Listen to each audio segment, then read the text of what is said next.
જી sir.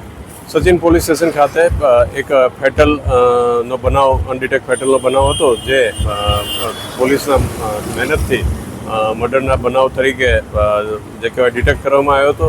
જેમાં આરોપી જે છે શિવકુમાર મિશ્રા, એમને સાથે રાખીને આજરોજ જે રીતના બનાવ બનેલો હતો જે વખતે, એનું રિકન્સ્ટ્રક્શન પંચનામું કરવામાં આવ્યું છે અને એ સાક્ષ્યમાં ડિજિટલ એવિડન્સ તરીકે લેવામાં આવ્યું છે. જેમાં જે જગ્યાએથી એના મિત્ર, જે 10 વર્ષ જૂના મિત્ર હતા, વડોદરાથી બેસાડી અને કડોદરા જે સર્વોત્તમ પેટ્રોલ પંપ, સર્વોત્તમ હોટલની બાજુમાં જે પેટ્રોલ પંપ છે, ત્યાંથી લઈ ટ્રકમાં અહીંયા સણિયા ખંભાસલા રોડ ઉપર આવ્યા હતા અને જે રીતે અંજામ દીધો એના આખું રિકન્સ્ટ્રક્શન કરવામાં આવ્યું છે. મૃતકના જે પણ કંઈ કપડાં, બેલ્ટ અને જે કોઈ ચીજ વસ્તુ હતા એને એવી જગ્યાએ ફેંક્યા હતા જે એ પોતે જ દેખાડી શકે.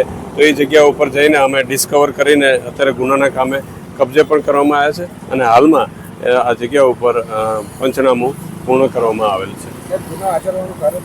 ગુનો આચરવાનું કારણ એના જે કહેવાય પોતે ડ્રાઈવર તરીકે ઘણા વર્ષો કામ કરેલું છે અને બાદમાં એને પોતે ટ્રક માલિક તરીકે 2 ટ્રક ખરીદ્યા હતા અને સાથે વીમા પોલિસી પણ હતા.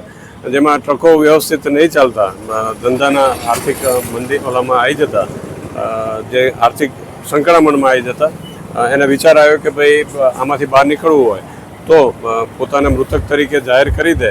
જે એને આઈડિયા, એક એમના સિરિયલ જોયા હતા સસુરાલ સિમરખા, એમાંથી આ એક પ્લોટ એને ક્યાંક જોયો હતો. તો એ પ્લોટનું જ અહીંયા એને અનુકરણ કરી અને એના મિત્રને પૂરા જે બેહોશ હાલતમાં અહીંયા સુડાઈ દે, ઉપર ટ્રક ચલાવી એના જે ઓળખ ના થાય એ રીતે મૃત્યુ નિપજાય અને આખા ઘટનાને અંજામ આપેલો.